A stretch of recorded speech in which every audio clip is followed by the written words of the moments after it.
ಶಿಲುಬೆ ಏರಿದ್ದಾನೆ Jesus ಗೋಡೆಯಲ್ಲಿ, ಬಾಗಿದ ಶಿರ, ಕುತ್ತಿಗೆಯಲ್ಲಿ ಉಬ್ಬಿದೊಂದು ನರ, ಯಾತನೆಗೂ ನಲ್ವಾತನೇ ನುಡಿವ ಮುಖಮುದ್ರೆ, ತೆರೆದೆದೆ ಎನ್ನುವಂತಿದೆ. ಕೊಲೆಗಡುಕ ಬರಬ್ಬನ ವಕಾಲತ್ತು ನಡೆಸಿದವರೇ, ಎಡಕೊಬ್ಬ ಬಲಕೊಬ್ಬ ಕಳ್ಳನ ತೂಗಿ ಸನ್ಮಾನಿಸಿದವರೇ, ಮನ್ನಿಸಲಿ ನಿಮ್ಮನ್ನ ಆ ದೇವರೇ.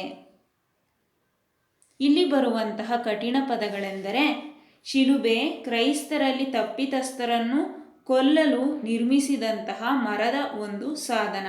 ಇದನ್ನು ನಾವು ಕ್ರೈಸ್ತರ ಧಾರ್ಮಿಕ ಲಾಂಛನ ಅಂತ ಹೇಳಿ ಕೂಡ ಕರಿತೇವೆ. ನಲ್ವಾತು, ಒಳ್ಳೆಯ ಮಾತು.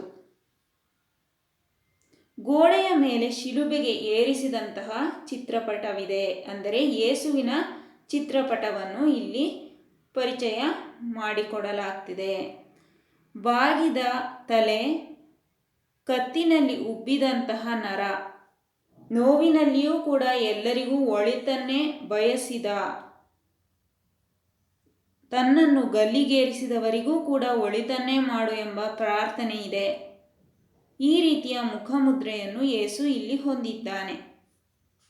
ತೆರೆದ ಹೃದಯವಿದೆ, ಅಂದರೆ ವಿಶಾಲವಾದಂತಹ ಹೃದಯವನ್ನು ಯೇಸು ಹೊಂದಿದ್ದಾನೆ.